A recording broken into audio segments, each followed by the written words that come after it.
Hi everyone, my name is Emily Langdon, and for my Capstone project, I created a professional development plan for special education paraprofessionals. I am a special education teacher for Eastern Suffolk BOCES on Long Island, and I work very closely with a range of paraprofessionals, including individual aides, shared aides, and teaching assistants, and saw a need to fill a gap in some of their education. Paraprofessionals are often the backbone of support for special education classrooms that need a higher level of support. They provide health and safety support for students as well as other staff members and help with academic instruction and success. However, with the increase in the level of support that student needs, especially in terms of behaviors that can be potentially dangerous or harmful, many paraprofessionals are feeling the effect of that and leading to higher rates of stress, burnout, feelings of inadequacy, which is unfortunately leading to many paraprofessionals leaving the field altogether. While many schools do provide some professional development training for paraprofessionals, often they lack effectiveness, they don't focus on relevant topics to that school's specific population, and a lot of the professional development that they are provided is antiquated, uninteresting, very prescribed, and not very helpful at all. Additionally, a lot of PD funding is used on certificated staff only, like teachers, speech teachers, and other service providers. So, paraprofessionals definitely have a gap in the level of education they receive about performing their very important jobs. In my reworked framework for PD for paraprofessionals, my aim was to achieve several things. First, I wanted to identify what were the most relevant and useful topics to incorporate into my PD curriculum. Second, I wanted to find research backed ways to empower these professionals and support them through their very difficult jobs. And most importantly, of course, I wanted to increase student outcomes by growing these paraprofessional skills in key areas of need. I also explored different evidence based instructional strategies and methods that were found to be more effective and engaging and also preferred for my PD. The research that I conducted focused mainly on the following four key concepts seen in the map to your right. Helping paraprofessionals to understand the specific disabilities of the students that they work with and the importance of using evidence based strategies to support them was one important aspect of my PD. Student need as it relates to student disability is often very apparent to teachers, but not as often apparent to paraprofessionals, and they are often told what to do in regards to these evidence based strategies, along with general ideas of how to implement them, but the why behind them is often not explained.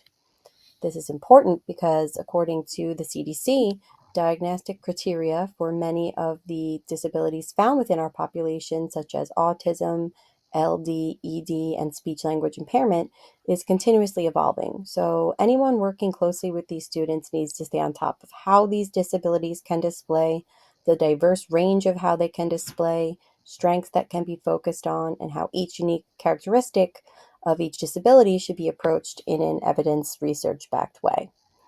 Research also indicates that when paraprofessionals are informed about the support tasks they're performing, many of them are more likely to follow through with these interventions or have a higher rate of fidelity of implementation, when sometimes these things might initially seem cumbersome when instructed to do them, but understanding the why behind why they're doing them helps to motivate follow through while also evolving them to be better professionals within their roles. Communication is often the root of many other areas of need for students with disabilities, and it can be a great starting place for intervention for many students in special education. Many students in the developmentally disabled population that I am targeting with this PD are nonverbal, limitedly verbal, and can't really get their point across to others. Imagine you were them for a second. How would you feel if you were not able to express your wants, your needs, your feelings, or not to be able to have a conversation with a teacher or a peer? FCT training is an evidence based approach that is proven to rectify situations like this. It helps teach and continuously support the use of AAC communication, such as gestures, sign language, speech generating devices like iPads, which are tools that give students a voice that they otherwise may not have. Using the techniques within FCT appropriately can help students build independence in using their functional communication skills. The frustration that many students experience when they are not able to communicate can often lead to challenging behaviors. One of my favorite things to say is all behavior is a form of communication, and it truly is. Let's take a look at a real world example that I've seen many times within my career as a special education teacher. Let's say a nonverbal student approaches his paraprofessional or teacher and hits them. Why? Well, the student may not have eaten breakfast at home and is feeling very hungry, but they're not able to communicate that. Maybe they wanted to request a snack.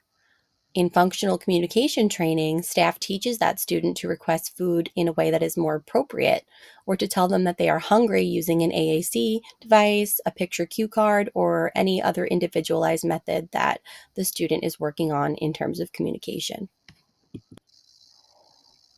Students with disabilities can display a wide range of different behaviors. Some behaviors can be inattentive, protest, hyperactivity, but more intensive behaviors can include aggression, such as hitting, kicking, property destruction, elopement from the school, or even self injury. As you can imagine, these behaviors are extremely challenging for classroom staff to manage, and paraprofessionals are often on the front line of managing these behaviors as they work most closely with our students.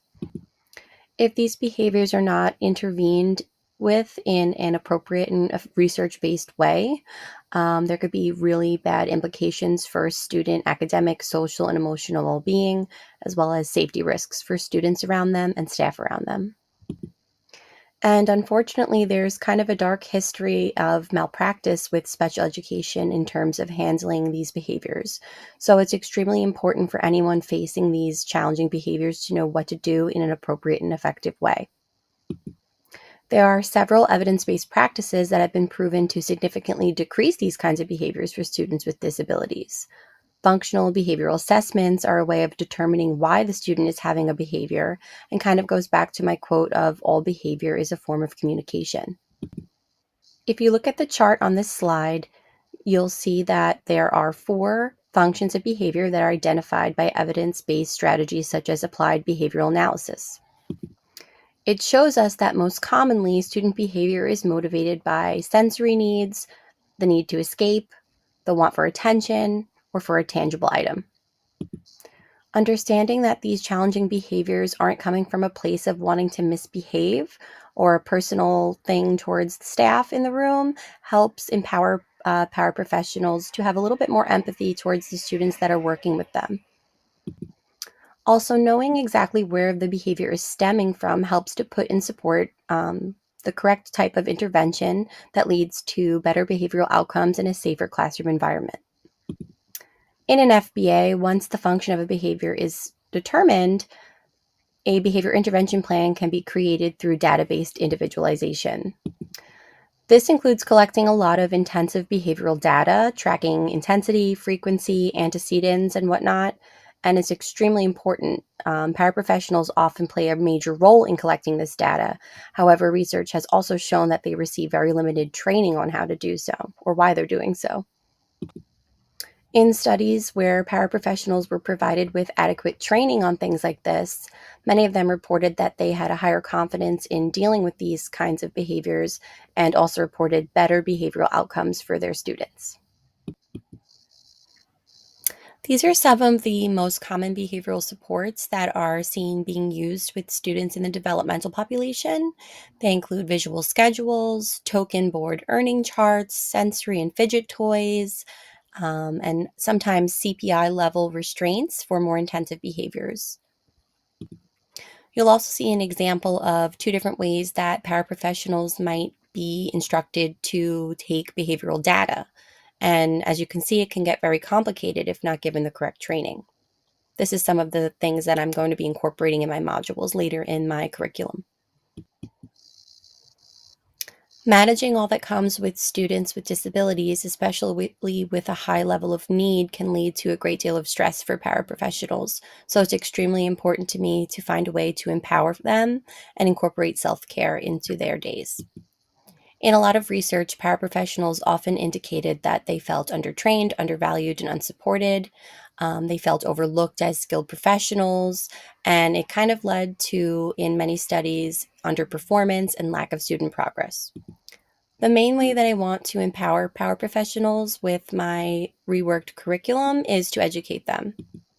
Additionally, I'd like to recognize paraprofessionals for their contributions and all that they do and give them a sense of self-confidence and, know that what they're doing is super important.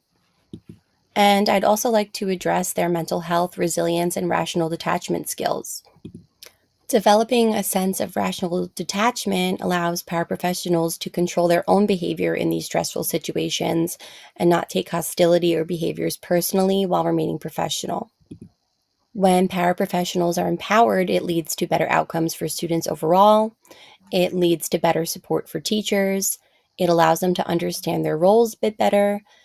It lends itself to a more positive work culture and ultimately better job satisfaction among these professionals, therefore, more retainment of skilled professionals.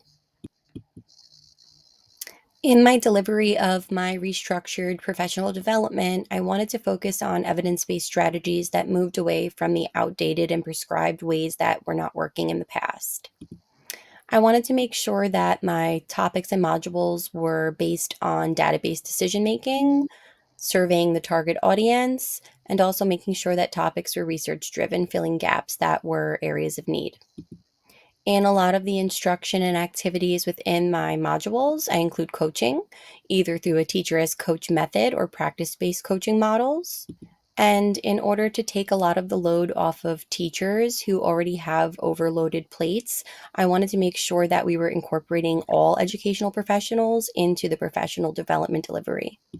It was also important to me that there was ongoing support throughout the entire year for paraprofessionals to reflect on what they were learning and to problem solve.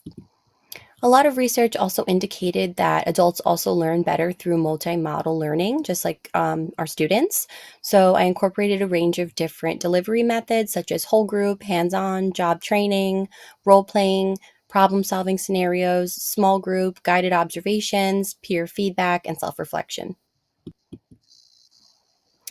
My PD was divided into 8 modules spanning 30 weeks, so about a whole school year. The units varied in length, depending on the level of need for learning more about that topic.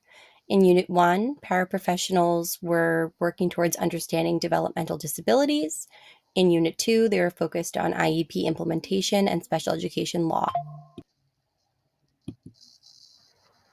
Units 3 and 4 were sort of the meat and potatoes of my curriculum, focusing on functional communication and behavior. As you can see throughout my modules in the instruction and activities portion, it's very multimodal. There's different workshops, there's role playing scenarios, there's hands on, there's expert training. So, things that engage paraprofessionals in a way that's interesting and effective. In Unit 5, participants will be focused on evidence based academic support strategies that are targeted specifically to our population. And in Unit 6, paraprofessionals will be working on building their collaboration skills within the classroom. Unit 7 delves into my topic of empowering paraprofessionals. And in Unit 8, it gives them ways to build resilience and wellness strategies that will further this empowerment. My evaluation plan was aimed on measuring three main things, which were the impact on student outcomes, empowerment of paraprofessionals and job satisfaction, and the practical application of the content learned within the PD. Evaluation followed a mixed methods approach with quantitative surveys, checklists, and structured observations, as well as qualitative interviews, discussions, and reflections. And ideally, there would be pre, during, and post data taken for comparison to measure the effectiveness of all three of these goals. On the next few slides, you'll see some of the references that I used in my research, as well as references provided for the images within this presentation. Thank you everyone for listening, and I hope that you learned a little bit more about what goes into supporting the needs of students with moderate to severe developmental disabilities. Thank you.